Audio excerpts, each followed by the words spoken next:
DJ Umesh Raj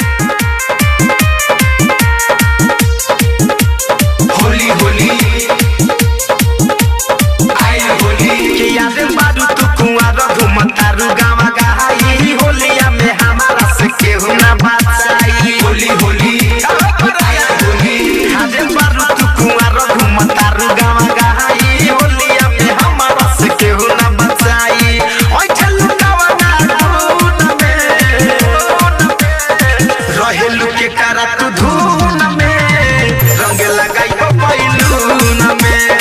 रहेलू के करा तू धून में रंग लगाई बैलून में लगावाला हो DJ Umesh Raj Sound recording हरियर का से आगे पियर का से पीछे ललका से रंग मगाले सोरकी दिन भर होली में रंगवा लगाई बारू तू हमरे माला हो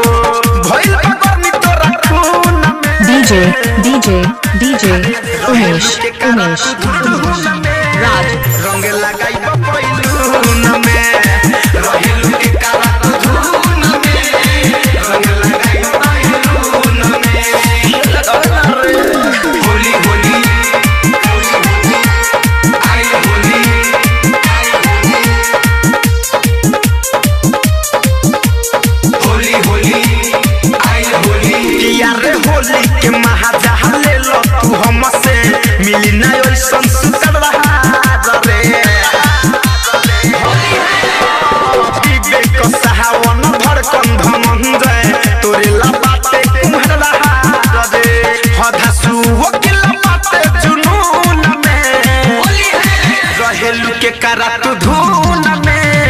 रंग लगाई बैलून में रहेलू के करा तू धून में रंग लगाई DJ Umesh राज होलिया में हमारा से केहू ना बचाई ओए चलू गावा धून में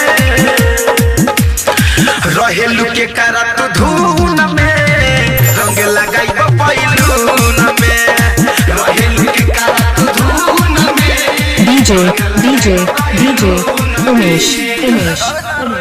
Sound recording